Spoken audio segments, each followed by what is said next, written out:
21번입니다. 지역권에 관한 설명을 온 것. 타인 토지로부터 자신 토지에 일정한 편익을 제공받는 영역물권을 지역권이라고 하죠. 토지와 토지와의 관계라는 거, 요역지와 승역지가 필요하고요. 지역권은 요역지를 위한 권리이기 때문에 요역지와 운명을 같이 하는 거, 이게 지역권의 가장 큰 특징이라고 그랬습니다. 1. 지역권 시효 취득할 수 있습니다. 294조에서 계속되고 표현된 지역권 20년 되면 등기함으로써 지역권을 취득할 수 있도록 되어 있습니다.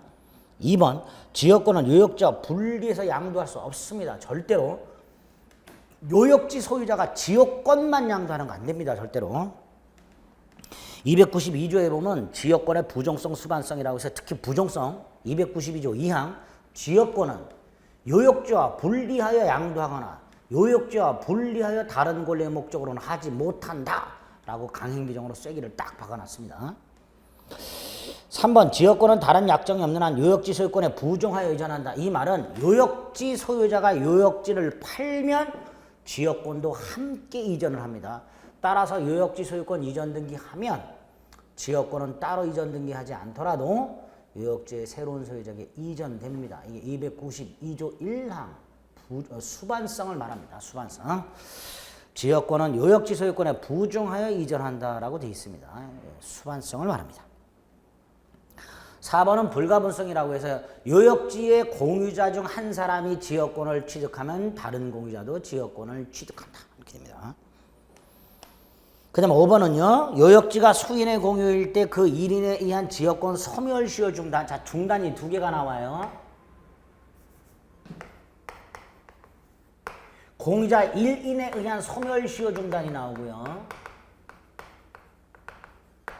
공유자 1인에 대한 취득기간 중단이 나옵니다. 일단 공유자 1인이 지역권의 소멸시효를 중단시키면 공유자 중 1인이 지역권의 소멸시효를 중단시키면 다른 공유자, 모든 공유자를 위해서 다른 공유자에게도 효력이 생깁니다.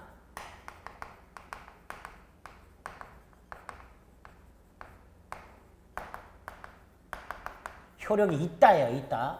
다른 공유자에도 효력이 있다예요. 그러니까 한 사람이 소멸시효를 중단시키면 다른 공유자의 지역권도 소멸시효가 중단됩니다. 반면에 취득기간 중단, 공유자 1인에 대한 취득기간을 중단시켰을 때는 그놈만 중단이 되고요. 다른 사람은 중단이 안 돼요. 그러니까 다른 사람이 중단이 안 되니까 다른 사람은 취득하고요. 따라서 중단됐던 사람도 취득하게 됩니다. 그러니까 어느 한 사람에 대한 취득기간 중단은 효력이 없어요. 그래서 어느 1인에 대한 취득기간 중단은 모든 공유자에 대한 사유가 아니면 취득기간 중단의 효력이 없다. 이렇게 되어 있습니다. 효력이 없다. 조문이 293조, 295조, 296조, 295조와 296조. 그러면 이렇게 정리하시면 돼요. 공유자 1인에 대한 소멸시효 중단은 다른 공유자로 해서 효력이 있다, 효력이 있다 이렇게 정리하시면 되고요. 공유자 1인에 대한 취득기간 중단은 효력이 없다 이렇게만 정리해 주시면 돼요. 이렇게만 외워주시면 됩니다. 295조, 296조. 22번 전세권에 관한 설명으로 틀린 것을 골라라. 1번 전세권자에게는 목적물에 대한 경매 청구권이 있다. 전세권은 용익물권이면서도 담보물권의 성격이 있으니까 나중에 전세금을 돌려받지 못한 전세권자는 목적물을 경매해서 우선 면제받을 수 있지요. 2번 전세금 지급은 전세권의 요소가 아니다. 아닙니다. 반드시 전세금을 지급해야 됩니다. 그래서 전세권이 성립하려면 계약을 맺고요. 전세권 등기하는 것만으로는 부족합니다. 반드시 전세금 지급을 해야 돼요. 따라서 전세금을 지급하지 않기로 하는 특약은 무효가 됩니다. 다만 이 전세금 지급은 반드시 현실적으로 수수할 필요는 없고요. 기존 채권을 전세금 지급에 대신할 수는 있습니다. 3번 전세권자는 목적물에 대한 현상 유지 의무와 수선 의무. 전세권자 스스로 목적물에 대한 현상 유지 수선 의무가 있기 때문에 전세권자는 임차인과는 달리 필요비 상환 처권이 없습니다. 그래서 전세권 설정자는 전세권자가 목적물로 사용 수익하는 것을 방해만 안 하면 됩니다. 이걸 소극적 인용 의무라고 합니다. 3번 옳은 지문이죠. 4번은 전세권자는 목적물에 또 다른 전세권을 설정할 수 있어요. 이걸 전전세라고 합니다. 다만 이 전전세를 할 때요. 또는 임대를 할 때 설정자의 동의나 승낙은 안 받아도 됩니다. 임차권을 양도하거나 목적물을 전대할 때는 임대인 동의 받아야 되죠. 그러나 전세권은 물권이고요. 전세권자가 그 목적물에 새로운 전세권을 설정하거나 즉 전선세권을 설정하거나 목적물을 임대할 때는 설정자 동의는 안 받아도 됩니다. 안 받아도 되지만 책임을 가중시켜요. 308조 전전세 또는 임대하지 않았더라면 면할 수 있었던 불가항력적 손해에 대해서도 책임을 져라. 이렇게 책임을 가중하는 것을 전제로 설정자 동의 없이도 전전세권을 설정하거나 목적물을 임대할 수 있습니다. 5번 전세권이 성립한 후에 목적물에 소유권이 이전됐다. 목적물에 소유권이 이전됐다. 갑소유 땅에 전세권자 을이 있는데 토지 소유자가 바뀌었다. 전세권은 임대차와는 달리 물권입니다. 물권이니까 새로운 토지 소유자에게 전세권 주장합니다. 다시 말해서 신소유자가 전세권이 있는 토지에 설정자의 의무를 그대로 승계합니다. 설정자의 지위를 그대로 승계하기 때문에 전세금 반환 의무도 신소유자가 부담합니다. 그래서 구소유자는 전세금 반환 의무를 면하게 됩니다. 전세권이 물권이기 때문에 그렇습니다. 종전소유자는 원칙적으로 설정자의 지위를 상실하고 전세금 반환 의무를 면한다. 5번 옳은 지문이죠. 23번 유치권 소멸에 관한 설명이다. 틀린 것은 1. 유치권은 점유상실로 소멸하죠.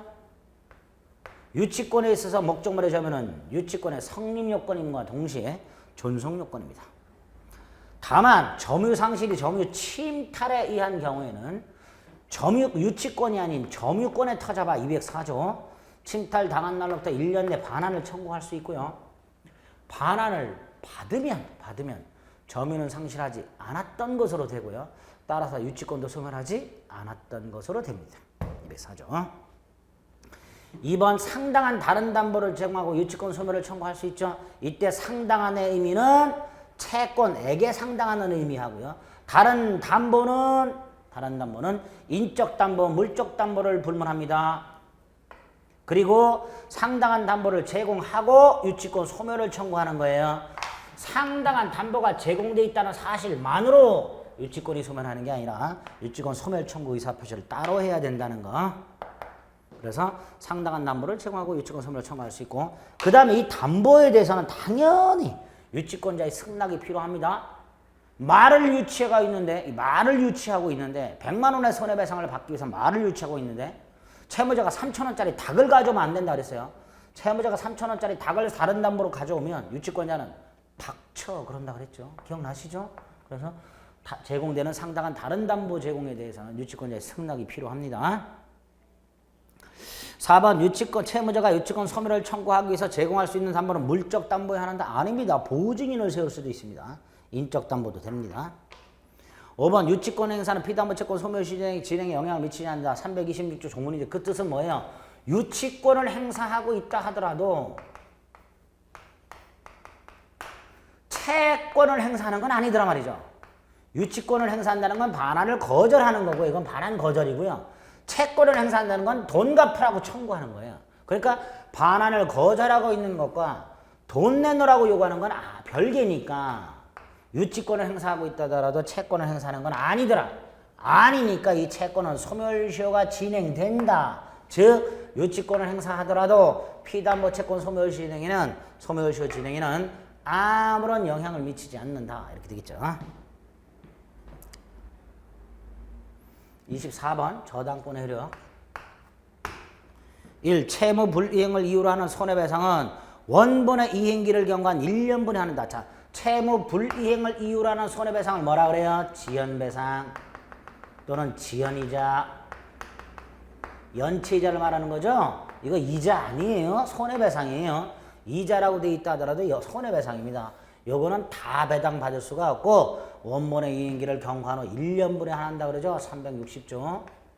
조문 그대로. 2번 위약금은 언제나 등기해야 된다. 맞죠? 360조에 위약금이 나오는데요. 이 위약금은 당사자가 특약을 하는 거예요. 돈을 제때 갚지 않으면 얼마를 손해배상한다. 이 특약은 당사자만 알아요. 경매법원은 이게 있다는 걸 알 리가 없어요. 그러니까 이걸 우선 변제 받으려면 경매대가로부터 배당을 받으려면 등기까지 되어 있어야 되겠죠. 그래서 위약금은 특약과 등기가 있어야 담보됩니다. 3번 토지를 목적으로 하는 저당권 회력은 원칙적으로 토지의 미분리 과실에도 미친다. 토지에 설정된 저당권 회력은 토지의 부합물 종물에도 미치지만 건물, 임목 등기된 보존 등기된 수목이 집단 임목, 명인방벌 갖춘 수목이 집단 미분리 과실, 그 다음에 농작물, 미채굴 광물. 일단 토지 저당권 회력은 토지의 부합물 종물에도 미치지만 이런 것들은 토지의 부합물도 아니고 종물도 아니기 때문에 토지 저당권 회력이 미치지 않는다. 이렇게 될 거예요. 두 번째로 저당권 회력은 부합물 종물에도 미치지만 목적물 과실에는 미치지 않죠. 목적물 압류에는 과실에도 미치지만 과실에는 원칙적으로 저당권 회력이 미치지 않으니까 이래저래 명인방벌 같은 미분리 과실이라든가 아니면 그냥 과실이라 하더라도 원칙적으로 저당권 회력이 미치지 않습니다. 3번 틀렸죠? 4번 저당권은 그 담보할 채무의 최고액면을 정하고 채무 확정을 장래 보류해서 설정할 수 있고 이걸 뭐라고 하죠? 근저당권. 장래 발생하는 계류속적 거래관계로부터 발생하는 장래 불특정 채권을 결산기까지 일정액을 우선 변제받기 위한 저당권, 근저당권 설정할 수 있죠. 이 경우에 보세요. 이런 그림 그려드린 적이 있어요.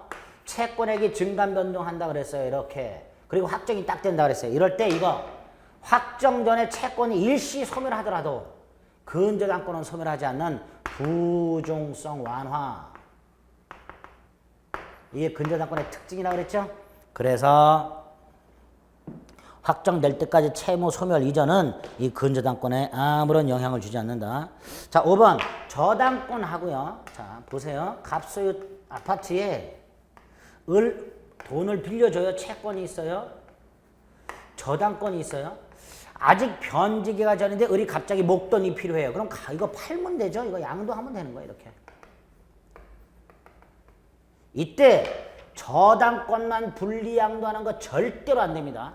반드시 채권하고 같이 양도해야 되는 거예요. 이때 채권은 양도 사실을 가볍게 통지하면 되고요. 저당권은 부기 등기로 이전 등기하면 되죠. 이렇게 저당권에 의해서 담보되는 피담보 채권, 저당권부 채권과 함께 양도가 가능합니다. 따라서 채권과 분리해서 양도하거나 다른 권리의 담보로 하지는 못합니다. 25번 토지저당권의 일괄경매권. 토지저당권의 일괄경매권이 뭐예요? 네, 나대지에 저당권이 설정이 되고 건물이 지어졌을 때 설정자와 건물 소유자가 동일하다는 전제에서 나중에 저당권자는 토지만 경매할 수도 있지만 건물까지도 함께 경매할 수 있다. 권리이지 의무는 아니다. 함께 경매하면 경매법원은 동일인에게 매각허가 결정을 해야 된다. 건물 경매 대가로부터는 우선 변제받지 못한다. 이런 것들이 토지저당권의 일괄경매권이죠. 기억나시죠? 자, 틀린 걸 골라보겠습니다. 안 넘어가나? 정전기가 났나? 아이고야. 샥. 1번. 토지 저당권 설정 후 토지 위에 건물이 실축된 경우에 인정된다. 그렇죠? 토지에 건물이 있는 상태에서 저당권이 설정이 되고 실행이 되면 법정지상권의 문제로 가는 거예요. 2번. 토지에 대하여 저당권을 설정할 당시에 제3자 소유 건물이 존재. 이미 저당권을 설정할 때 건물이 존재하고 있었다면 이거는 일괄경매 문제가 아닙니다. 따라서 일괄경매할 수 없습니다. 3번 토지만 경매해서 그 대금으로부터 충분히 변제를 받을 수 있는 경우에도 일괄경매할 수 있습니다. 민사집행법에서는요. 어느 하나의 목적물로부터 다 받을 수 있다면 나머지 목적물은 경매할 수 없는 과잉경매 금지라는 게 있어요. 그런데 이 일괄경매권은 이 과잉경매 금지에 적용을 받지 않습니다. 따라서 토지로부터 자신의 채권을 전부 변제받을 수 있다 하더라도 건물까지 경매할 수 있어요. 왜 그럴까요? 아까 말씀드렸어요. 건물 경매 대가로부터는 우선 변제받을 수가 없다 그랬죠. 4번 일괄 경매한 경우 토지개혁 저당권자는 건물 경매 대가에서는 우선 변제받을 수 없다. 5번 일괄 경매된 경우 당연히 법정상권 따위 인정되지 않습니다. 왜? 토지와 건물을 동일인에게 매각허가 결정해야 된다 그랬어요. 법원은. 그래서 법정상권은 인정되지 않습니다. 2번이 틀렸죠. 26번 계약의 성립권에서 계약을 체결할 때 거래 약관을 가지고 체결하는 경우가 있죠. 약관. 계약의 일방 당사자가 다수의 상대방과 계약을 체결할 목적으로 미리 마련한 계약의 내용. 약관기재법에서 규제를 받는다. 편의통제와 불공정통제. 그래서 약관이 무효가 됐다. 그 약관만 무효라는 걸 원칙으로 한다. 다만 무효가 된 약관이 없었다면 계약을 체결하지 않았으리라 생각될 정도로 중요한 사항이 무효가 되면 계약 전부가 무효가 될 수는 있다. 그런 것들이 있죠. 1번 약관 조항 가운데 의미가 명확하다. 그러면 작성자 불이익원칙. 작성자에게 불이익하게 해석을 합니다. 1번 X. 2번 다른 합의할 수 있는가? 있습니다. 개별 약정 우선의 원칙. 다른 약정은 개별 약정이 우선합니다. 3번 객관적 통일적 해석의 원칙.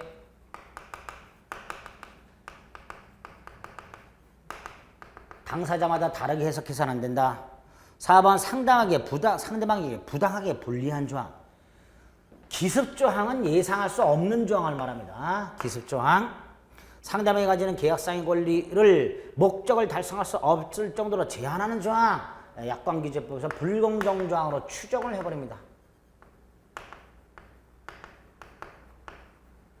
그래서 무효가 돼버립니다. 5번 신의칙도 약관 해석의 기준이 되죠. 그래서 약관이 신의칙에 위반되면 그 약관도 무효가 됩니다. 이렇게 약관 해석의 원칙들 깔끔하게 정리해 주시고요. 틀린 거 1번.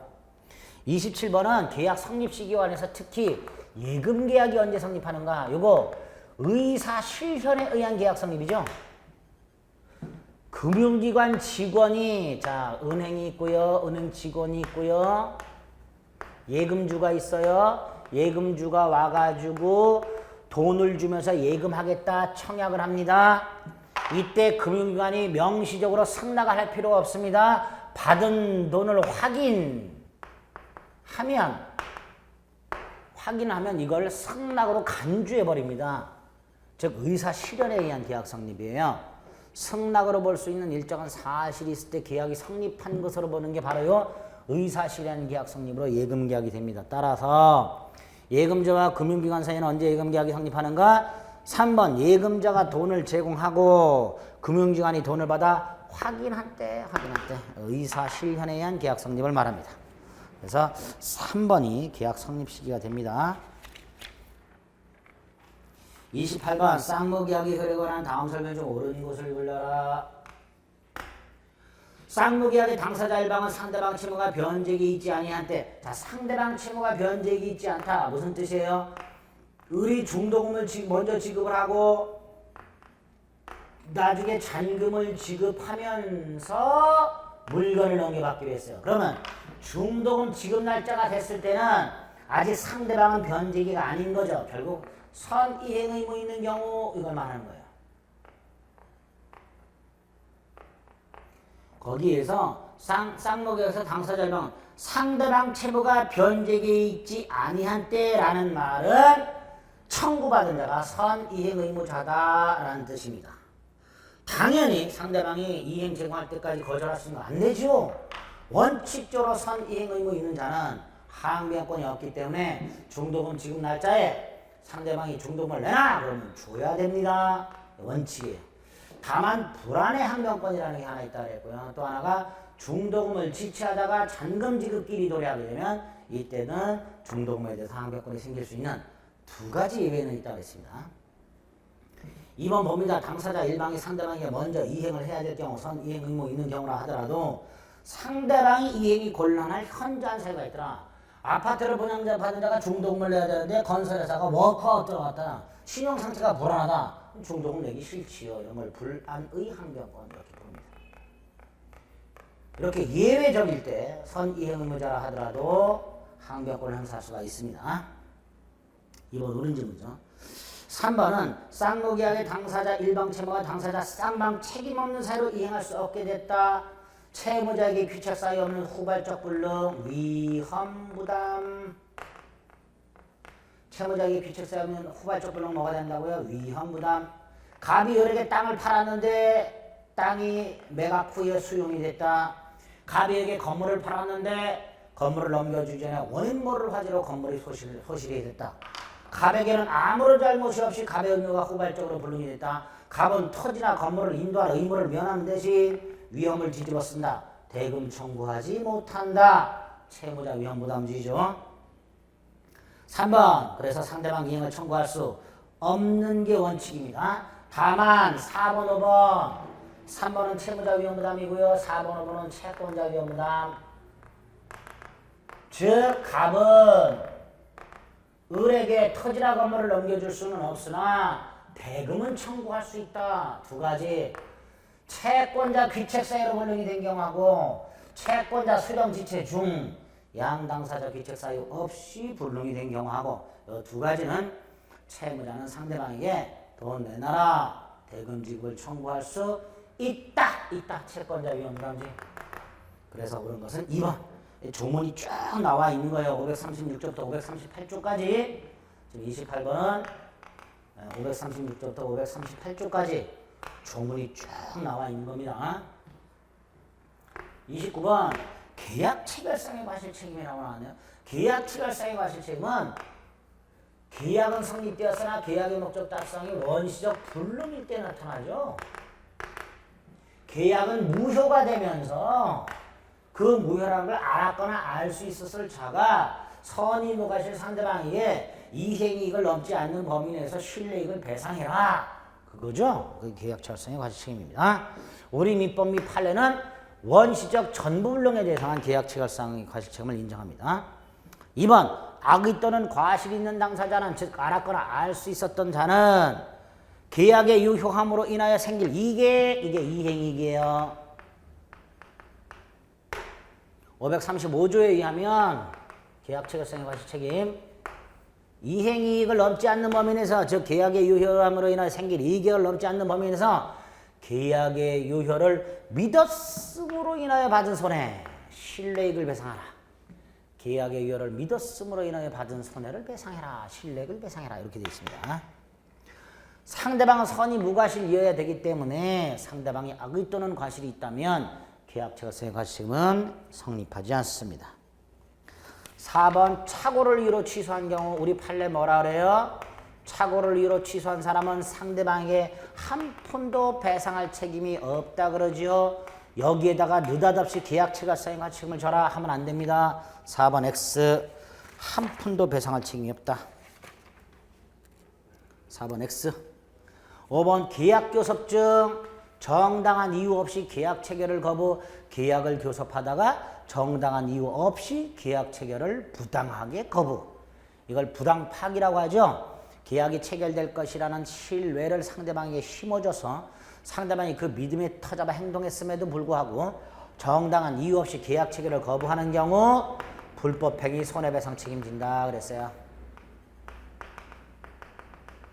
자, 배상해야 될 게 계약 준비비용, 계약 이행비용, 정신적 손해비용 이런 것들은 배상을 해야 되지만 안 해도 되는 거 제안서, 견적서 작성비용 이런 것들은 배상 안 해도 된다 그랬습니다. 조심하시면 됩니다. 자, 그래서 5번 불법행위 손해배상 책임을 인정.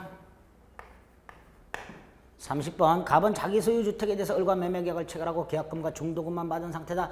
원인모를 화제로 주택이 소실됐다. 원인모를 화제 위험 부담의 문제가 또 나올 수 있죠. 1번 갑을 간에는 채무 불이행으로 인한 손해배상 처분이 발생하지 않는다. 않지요. 누구 잘못이 없잖아요. 갑도 잘못 없고 을도 잘못 없으니까.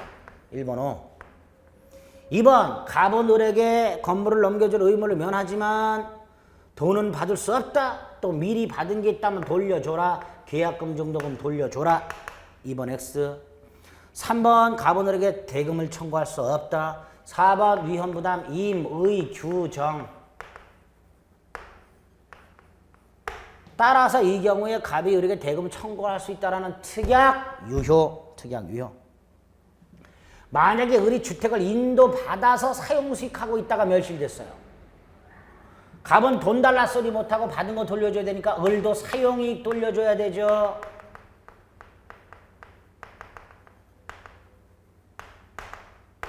사용이익을 돌려줘야 한다. 그래서 을은 갑에게 임료상당 부당이득을 반환하라. 뭐 이렇게 되겠죠. 자, 31번 계약해제에 관한 다음 설명 중 틀린 것은, 자, 계약해제, 여기서 말하는 계약해제는 보통 법정해제를 말합니다. 법정해제는 채무 불이행을 이유로 하는 해제고요. 채무 불이행 중 가장 기본이 되는 게 이행지체입니다. 이행지체의 경우에는요, 이행할 수 있는데도 불구하고 고의 또는 과실로 이행하지 않고 있는 것이기 때문에 상당한 기간을 정해서 이행을 독촉한 후 그 다음에 해제할 수 있다. 이게 기본이죠. 물론 미리 최고 없이 해제할 수 있다는 특약이 있거나 채무자가 미리 이행하지 아니할 의사를 명백히 표시하는 이행 거절이 있거나 그럴 때는 최고가 필요 없지만 기본적으로 최고 후에 해제할 수 있습니다. 2번은 불완전이행이라고 되어 있죠. 불완전이행은 둘로 나오죠. 완전이행이 가능하냐? 완전이행을 다른 말로 추안이라고 한다고 그랬죠. 이게 가능하냐? 완전이행이 불가능하냐로 나눠서 완전이행이 가능하면 상당한 기간을 정해서 완전이행을 최고한 후에 해제할 수 있고 완전이행이 불가능하면 막바로 해제할 수 있고 최고 없이 불가능하다고 됐으니까 최고 없이 해제할 수 있죠. 3번 계약이 해제되면 원상회복 의무라는 게 생기는데요. 이때 원상회복의 내용이 물건 받은 사람은 원물 돌려주면서 사용이익 돌려주는 거고요. 돈 받은 사람은 대금 돌려주면서 이자 돌려주는 거예요. 이때 이 이자를 언제부터 가산하라고 되어 있어요? 받은 날부터 가산하라고 되어 있죠. 두 번째로 이 이자는 대금 반환 의무 지체에 따르는 지연배상이 아니라 부당이득 원상회복의 내용입니다. 따라서 당사자 간에 연체이율의 약정이 있다 하더라도 연체이율로 계산하는 게 아니라 법정이율로 계산합니다. 받은 날로부터 이자를 가산하라. 자, 4번 해제 의사표시가 상대방한테 도달하면 당연히 철회를 못해요. 그런데 갑이 을과의 계약을 해제를 했는데 원래 해제할 생각이 없었는데 착오에 빠져서 해제를 했거나 사기나 강박을 당해서 해제를 해버렸다. 그러면 해제라는 의사표시 자체에 착오나 사기, 강박 같은 또 다른 취소 사유가 있는 거죠. 그러면 갑은 나중에 해제를 취소할 수 있다. 이렇게 돼. 해제를.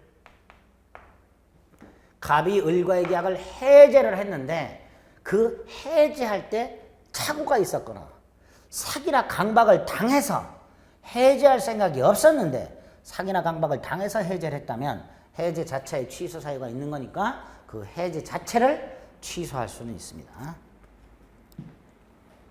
4번이 틀렸죠?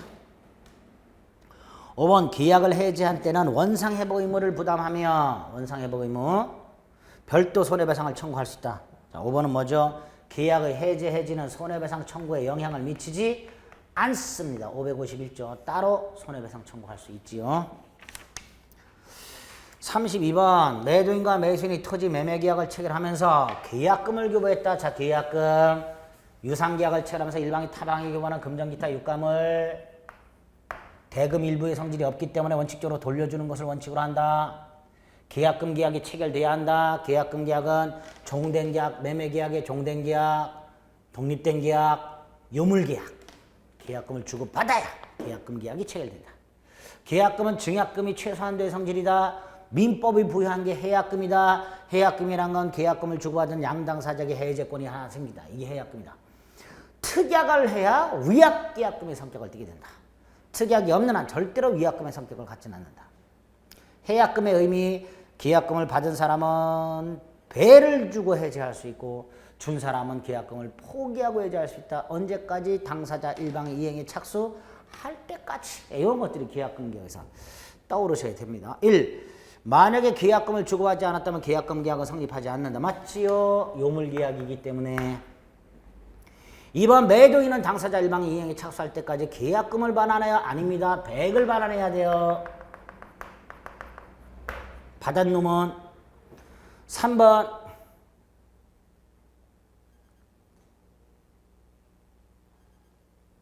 1번 조심하셔야 되네. 계약금 계약이 수수되지 않았다면 계약금 계약이 성립하지 않은 거죠. 깜빡했네요. 이게 성립하지 않은 거예요. 이거하고 전혀 상관없이 매매 계약은 성립한 겁니다. 어이고야, 이런 거 조심하셔야 되네요. 저도 깜빡했네요. 제가 문제하고도. 네. 계약금 계약과는 상관없이 매매 계약은 성립합니다. 이거 계약하고 아무 상관없어요. 이거는 1번 틀렸네요. 2번은 아까 말씀드렸듯이 100을 상환해야 되고요. 3번은 계약금은 손해배상액의 예정으로 추정된다. 아니에요. 위약금 특약이 있을 때 이게 있어야 손해배상액의 예정으로 추정합니다. 근데 문제에서 다른 특약은 없었음 그랬죠. 따라서 위약금이 아니기 때문에 손해배상액의 예정으로 추정되지도 않습니다. 4번 이 상태에서 이 계약금을 주고받은 상태에서 매도인의 채무 불이행이 있으면 매수인은 매도인의 채무 불이행을 이유로 계약을 해지할 수 있다. 이건 법정 해지예요. 이건 얼마든지 가능해요. 각과 을이 계약금을 주고받음으로써 계약금에 의한 해제권이 하나씩 있다 하더라도 그거와는 별개로 어느 일방의 채무 불이행이 있으면 법정 해제권은 별도로 발생합니다. 4번이 옳은 지문입니다.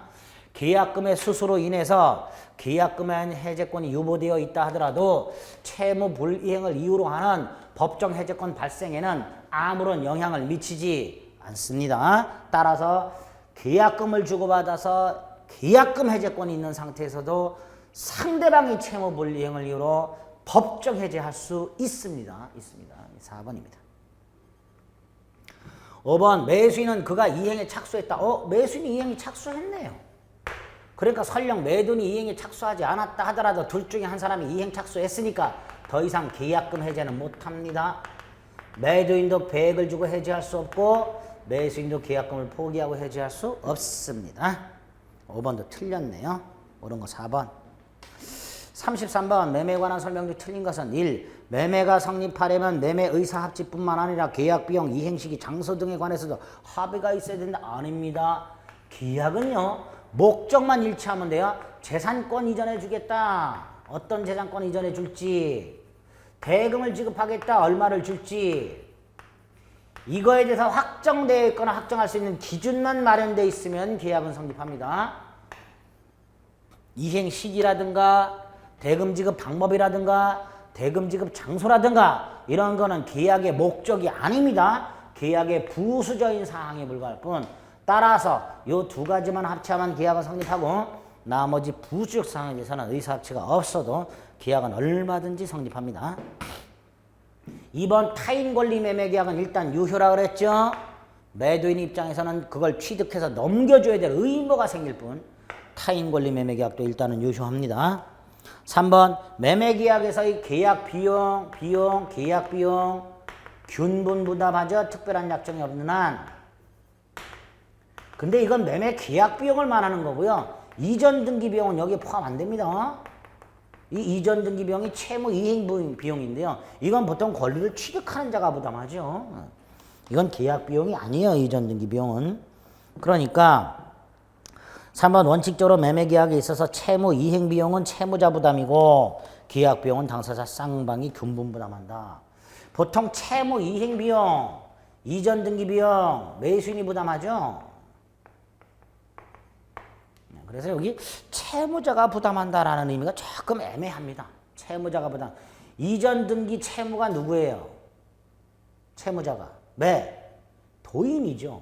근데 비용은 채권자인 매수인이 부담하죠. 다만 이제 채권자 채무자라고 나올 때 이게 명확하게 뭐 대금 채무자인지 이전 등기 채무자인지가 명확하지 않죠. 그래서 일반적으로 채무 이전 비용은 이행 비용은 채무자가 부담한다. 채무 이행 비용은 채무자가 부담한다. 예를 들어서 대금 채무자가 대금을 지급하기 위해서 돈을 들고 자동차를 타고 간다. 그 비용은 채무자가 부담하는 거죠. 그렇게 기본적으로 기억을 해주시면 돼요. 다만 이전 등기 비용은 누가 부담한다고? 매수인이 보통 부담한다. 이렇게 기억하시면 됩니다. 일반적으로는 채무 이행 비용은 채무자가 부담한다. 이렇게 생각하시면 돼요. 계약 비용은 금분 부담하고요. 4번은 목적물로부터 발생한 과실은 어떻다고요? 예, 이전 등기 이런 거하고 상관없어요. 목적물 인도 전과 후로 나눠서 인도 전에는 매 도인이 수취하고요. 인도 후에는 매 수인이 수취하죠. 다만 예외가 하나 있었죠. 인도 전이라도 매수인이 대금을 전부 지급했을 때 요때는 예외적으로 매 수인이 수취했죠. 요것만 따로. 4번 인도 전 과실은 매도인에게 대금 전부 지급했다라는 말 없지요. 5번 물건의 하자담보 책임이라고. 하자담보 책임은 물건의 물리적 하자를 말합니다. 주택을 샀는데 물이 줄줄 새거나 자동차를 샀는데 고장이 나버렸거나 하자가 있거나 이런 것들이 하자담보 책임인데 주택처럼 딱 특정돼 있는 물건뿐만 아니고 자동차처럼 다른 걸로 교환이 가능한 불특정물 종류물에 대해서도 하자담보 책임이 성립합니다. 1번이 틀렸고요. 34번 임대차. 자, 임대차는요. 아까 전세권 있었죠. 전세권에서는 전세권자가 목적물을 유지하고 수선해야 되지만 임대차에서는 임대인이 부담합니다. 임대인에게 수선 의무가 있어요. 따라서 임차인은 필요비 상환을 청구할 수 있게 됩니다. 2번 임차인이 임차물의 보존에 관한 필요비를 지출했을 때. 자, 필요비는 지출 즉시. 필요비는 어떻다고요? 지출 후 즉시. 유익비는 임대차 종료 가액 증가가 현존한 경우에 청구할 수 있죠. 3번 건물 소유를 목적으로 하는 토지 임대차. 자, 622조를 좀 떠올립니다. 갑소유 땅에 을이 임차권을 갖고 있다. 임대차를 했다. 건물 소유 목적의 임차권이다. 얘는요 622조에 의하면 이 토지 임차권을 토지 등기부에 등기하지 않았다 하더라도 건물을 등기하면 그때부터 제3자에게 임차권을 주장할 수 있도록 해놨습니다. 따라서 건물 소유를 목적으로 하는 토지 임대차의 경우에 그 지상 건물을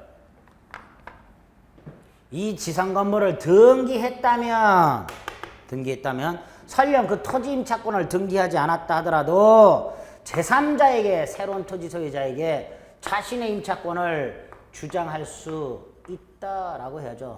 건물을 등기했으니까. 네. 따라 3번이 틀렸네요. 4번은 임차인의 차임 감액 청구권. 목적물이 임차인의 귀책 사유 없이 일부 멸실됐을 때 당연히 차임이 감액되는 게 아니고 감액 청구합니다. 당연히 감액된다 그러면 안 돼요. 임차인은 차임 감액을 청구할 수 있고 플러스 나머지 부분만으로는 도저히 목적을 달성할 수 없다면 해지도 할 수 있습니다. 4번이고요. 5번은 당연히 임차인은 남의 물건을 사용 수익하니까 목적물을 반환할 때까지 선량한 관리자의 주의 의무로 보관하고 나중에 원, 상해, 회, 복하여 반환해야 될 의무가 있죠. 임차인의 의무예요. 임대차 기간 중에 선량한 관리자의 주의 의무로 보관한다. 즉 사용 수익한다. 그리고 나중에 원상에 회복해서 반환한다. 임차인의 의무가 됩니다. 35번 임대차 계약에서 교부되는 보증금. 자, 보증금은 임대차 계약을 치르면서 임차인이 임대인에게 교부했다가 반환을 받는데 왜 교부하죠? 손해배상을 담보하려고 하죠. 차임을 연체한다든가 임차인의 귀책 사유로 목적물이 멸실 훼손되었을 때 손해배상을 담보 나중에 충당하기 위해서 받아두는 게 보증금이라고 했어요. 두 번째로 언제까지 발생하는 손해배상이냐? 목적물을 반환할 때까지 발생하는 손해배상이다. 따라서 충당도 반환할 때 합니다. 그래서 임차인은 임대차 기간 중 또는 임대차가 만료됐다 하더라도 목적물을 반환하기 전 보증금에서 연체 차임을 충당하라고 임차인은 청구할 수가 없습니다. 자, 1번 임대차 계약을 체결하는 경우에 동시에 보증금 계약을 체결해야 되는 것은 아니고 맞아요. 임대차 계약과 보증금 계약은 독립된 계약이기 때문에 반드시 동시에 체결할 필요가 없습니다. 이번 보증금은 임차인이 차임을 지급하지 않거나 임차인의 귀책 사유로 목적물이 멸실됐을 때 발생하는 손해배상 따위를 담보할 목적으로 지급합니다. 3번 임대차 계약 종속 중에 임차인이 차임을 지급하지 않았을 때 임대인은 연체 차임에 대해서 미리 충당할 수가 있어요. 임대인은 미리 충당할 수가 있어요. 그러나 임차인이 미리 충당하라고, 임대인은 미리 충당할 수 있지만 임차인이 연체 차임에 대해서 보증금에서 충당하라 그 요구할 수는 없습니다. 임대인이 미리 스스로 충당할 수는 있으나 임차인이 충당하라고 요구할 수는 없습니다. 그래서 뒷부분이 틀렸죠. 3번은. 4번은 대항력 있는 임차차. 대항력 있는 임대차라면 새로운 소유자에게 임대차 보증금 주장할 수 있죠. 원칙을 볼게요. 갑소유 땅에 을이 임차권을 가지고 있고요. 보증금을 줬다. 이때 소유자가 바뀌었을 때 원칙이요. 보증금 반환을 누가 해야 되는가? 원칙이 갑이에요. 전세권과는 반대예요. 전세권은 물권이기 때문에 신소유자가 전세권 설정자의 지위를 그대로 승계하지만 임차권은 채권이기 때문에 병이 임대인의 지위를 승계하지 않는 게 원칙입니다. 따라서 갑이 보증금을 반환해요. 다만 예외적으로 이 문제처럼 을이 대항력을 갖고 있거나 갑과 병이 보증금을 병이 인수하기로 합의한 경우 요때는 병이 부담을 합니다. 보증금 반환 의무를. 그런데 이 예외 이걸 을이 원하지 않는 경우가 있을 수 있어요. 이게 싫은 경우가 있을 수 있어요. 을은. 그러면 을은 갑과의 계약을 해지할 수 있고요. 이렇게 갑과의 계약을 해지하게 되면 여전히 보증금은 갑이 반환해야 됩니다. 그래서 임대차가 된 후에 목적물의 소유자가 바뀌었을 때 보증금을 누가 돌려주는가? 원칙 전소유자가. 다만 예외적으로 신소유자가. 근데 그걸 원하지 않아 임차인이. 그럼 해지할 수 있고 여전히 전소유자가. 근데 4번을 보니까 대항력 있는 임대차라고 되어 있죠. 소유권이 제3자에게 넘어갔죠. 그럼 새로운 소유자에게 반환을 청구할 수 있다. 이렇게 되겠죠. 5번 목적물 반환과 보증금 반환은 대법원에 할 때 동시 이행관계. 36번 주택임대차 1. 이미 대항력과 우선변제권을 취득한 자가 법원에 의해서 임차권 등기 명령을 받아 임차권 등기를 하게 되면 그 등기 후에는 설령 퇴거하더라도 즉 대항력권을 퇴거란 말은 대항력권을 상실하더라도 이미 취득한 대항력과 우선변제권을 상실하지 않습니다. 2번 임차인은 목적물인 주택의 점유를 이전하지 않고서는 경매를 신청할 수 없다.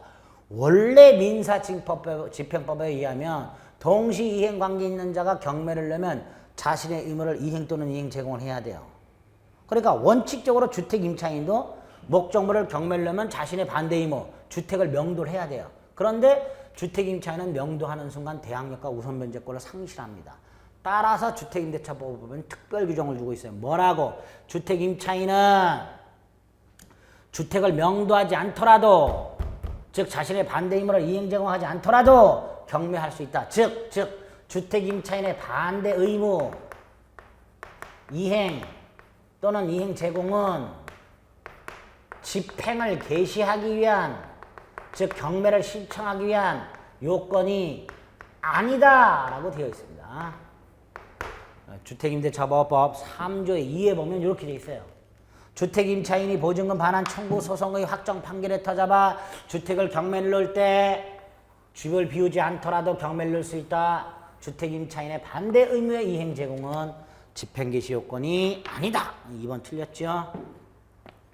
3번 임대인과 1년의 존속기간을 합니다. 자, 기간의 정함이 없거나 2년 미만으로 정했을 때는 주택임대차 기간은 2년으로 보되 2년 미만으로 정했을 때 임차인만은 유효를 주장할 수 있다. 임차인만은 따라서 1년으로 정했다. 임차인은 1년을 주장할 수도 있고 2년을 주장할 수도 있고. 3번. 4번 보증금 반환 청구 소송은 절차의 신속을 위해서 소액사건 심판법 일부 규정을 준용합니다. 5번 주택 임차인이 임대차가 종료됐음에도 불구하고 보증금을 반환받지 못할 때 법원에 임차권 등기 명령을 신청할 수 있는데 법원이 만약에 이걸 기각하는 결정을 하게 되면 상급법원에 항고할 수 있도록 되어 있죠. 틀린 거 2번. 37번 계약갱신 요건 상가 건물 임대차. 최초 임대차 기간을 포함해서 5년 넘지 않는 범위 내에서 계약갱신을 요구할 수 있다. 이때 임대인은 정당한 이유 없이는 거절하지 못한다. 그 거절 사유 무슨 3기연체라든가 합의로 상당한 보상을 제공했다든가 목적 건물의 전부 또는 일부를 고의 또는 중대한 과실로 멸실시키거나 또는 목적 건물의 전부 또는 대부분을 철거하거나 뭐 이런 것들이 계약갱신 요구 거절 사유가 되죠. 1번 임차인은 임대기간 만료 상당기간 내가 아닙니다. 기간 만료 전 6월부터 1월까지 사이입니다. 요 사이에 계약갱신을 요구할 수 있도록 되어 있습니다. 2번은 2기간이라 3기 연체고요. 3기 이상 연체하게 되면 계약갱신 요구를 거절할 수 있습니다. 3번 보증금을 초과하는 임대차에도 계약갱신 요건 적용됩니다. 보증금을 일정한 보증금을 원래 상가 건물 임대차는 일정한 보증금을 초과하는 임대차에는 적용이 안 되죠. 그러나 계약갱신 요건은 그 보증금을 초과하는 임대차에도 적용되고요. 최초 임대차 기간을 포함해서 5년을 넘지 않는 범위에서 여기에 옳은 지문이죠. 4번 임대인의 동의를 받은 적법 전차인은 임차인의 갱신 요구권을 대위 행사할 수 있습니다. 상위법 13조에 보면 임차인의 계약갱신 요구권을 대위 행사할 수 있습니다. 직접 행사하는 게 아니에요. 임차인의 계약갱신 요건을 대위 행사. 5번 갱신되는 법 갱신 요구에서 갱신될 때 조건은 전임대차와 동일, 기간도 동일, 단 차임 및 보증금만은 100분의 9의 범위 내에서 증감. 요게 계약갱신 요구한 갱신의 효과입니다. 기간은 2년으로 본다는 법정갱신 효과고요. 요거는 계약갱신 요구의 효과입니다. 그래서 100분의 9의 범위 내에서 증감할 수 있다. 38번 집합건물법 1. 각 공유자는 규약에 달리 정함이 없는 한 지분 비율에 따라 공용부분을 사용할 수 있다. 아닙니다. 전부를 용도에 따라합니다. 복도 계단을 지분 비율에 따라 하면 안 돼요. 지분 비율에 의한 거는 민법상 공유입니다. 집합건물 공용부분은 용도에 따라. 2번 관리단 구성할 수 있다가 아니라 관리단은 당연 구성입니다. 누가 구성하는 게 아니에요. 구분소유자 전원을 구성으로 해서 당연히 성립합니다. 3번 대지의 구분소유권의 목적인 건물이 속하는 일동 건물이 있을 때 공유자는 자신 지분 비율 범위 내에서 분할 청구할 수 아닙니다. 건물 사용에 필요한 범위 내 분할 금지. 건물 사용에 필요한 범위 내에서 분할할 수가 없습니다. 4번 공용부분에 관한 물권의 득실 변경은 등기를 요하지 않습니다. 13조 3항. 공용부분 복도 계단에 대한 권리는 등기 필요 없습니다. 5번 공유자가 상속인 없이 사망합니다. 그러면 원래 민법 267조에 의하면 그 공유자의 지분은 다른 공유자의 지분 비율로 기속되지만 집합건물법에는 267조가 적용이 안 되고 구분소유권 및 공용부분에 관한 권리 및 대지에 관한 권리 전부 일정한 절차를 걸어서 그 가에 귀속이 됩니다. 그래서 267조가 적용되지 않습니다. 옳은 것은 5번. 39번 가등기 담보 등에 관한 법률 1. 채무자가 청산기간이 지나기 전에 채무자 등에게 통지하고 변제 후에 통지하고 2달이라는 청산기간이 지나야 되는데 이 청산기간이 지나기 전에 채무자가 청산 후에 관한 권리를 팔아버렸다. 후순위 권리자에게 찍소리하지 못한다. 후순위 권리자에게 대항하지 못합니다. 청산금 채권이 만약에 감리되어 있다면 그러면 가등기 담보권자는 공탁하면 됩니다. 채권자인 가등기 담보권자는 채무자에게 청산금을 통지할 텐데요. 자신이 통지한 청산금 액수를 절대로 다툴 수 없습니다. 채권자는 자신이 통제한 액수를 다툴 수 없다. 4번은 청산기간이 지났다 하더라도 채무자 등은요. 가등기 담보권자에게 돈을 갖고 가등기 맞소를 청구할 수 있습니다. 5번 후순위 권리자는 가등기 담보권자로부터 통지받은 청산금에 불만이 있다면 자 기억하셔야 돼요. 청산기간 내에 하나요. 자신의 채권이 변지기가 도래하기 전이라도 목적물을 경매 신청할 수 있다. 청산기간 내에 하나요. 청산기간 경과 후가 아니에요. 청산기간 내에 하나요. 자신의 채권의 변제가 도래하기 아직 전이라 하더라도 경매할 수 있다. 5번 꼭 기억하세요. 자 마지막 부동산 실거주자 명의등기에 관한 법률. 자 부동산 실거주자 명의등기에 관한 법률에 적용이 되면 신탁자와 수탁자 사이에 명의신탁 약정 무효가 되고요. 수탁자 기존된 등기 즉 물권 변동도 무효가 되고요.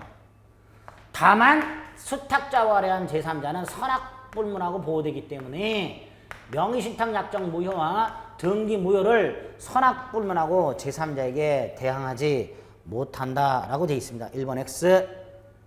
악의의 제3자에게도 대항하지 못합니다. 2번 채무 변제를 담보하기 위해서 채권자가 부동산에 관한 물건을 이전받거나 가등기하는 경우 이런 양도담보나 가등기담보는 특히 양도담보 같은 경우는 채권자 이름으로 소유권 등기가 돼 있죠. 이걸 명의신탁으로 봐야 되냐? 아니다.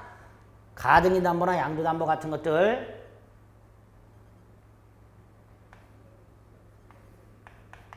가등기담보나 양도담보 같은 것들 신탁 등기된 경우 신탁법상 신탁 등기된 경우 그다음에 상호 명의신탁의 경우 아예 부실법이 적용되지 않고요.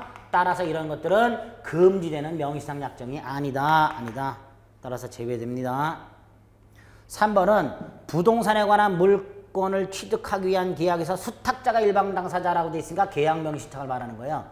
신탁자가 수탁자에게 이름을 빌리기로 약정을 하면서 돈을 주고 얘가 매도인으로서 매매를 하는 거예요. 잘 읽어보세요. 부동산에 관한 물건을 취득하기 위한 매매계약에서 수탁자가 일방 당사자가 됐다. 즉 매도인이 됐다 이런 뜻이에요. 그런데 타방 당사자가 선이에요. 알지 못해요. 그러면 등기는 유효하다. 수탁자에게 넘어간 등기는 유효하다. 계약명의신탁에서 그래서 수탁자가 완전한 소유권을 취득하게 됩니다. 그런데 3번 보니까 물권 변동은 무효다 하니까 틀렸죠? 약정은 무효지만 물권 변동은 유효합니다. 그래서 수탁자가 완전한 소유권을 취득합니다. 4번 명의신탁 약정은요. 수탁자 이름으로 소유권 등기하는 경우뿐만 아니라 수탁자 이름으로 가등기하는 경우도 포함합니다. 4번 X. 5번 신탁법상 신탁등기가 돼 있다. 부실법 적용되지 않습니다. 따라서 신탁등기에 의한 신탁등기는 유효하고요. 이 신탁등기는 부동산 실권리자 명의등기에 관한 법률에서 금지하는 명의신탁에 해당되지 않습니다. 따라서 5번 X. 명의신탁 약정으로 본다. X. 명의신탁으로 보지 않습니다. 그래서 옳은 것은 2번 이렇게 정리하시면 되겠습니다.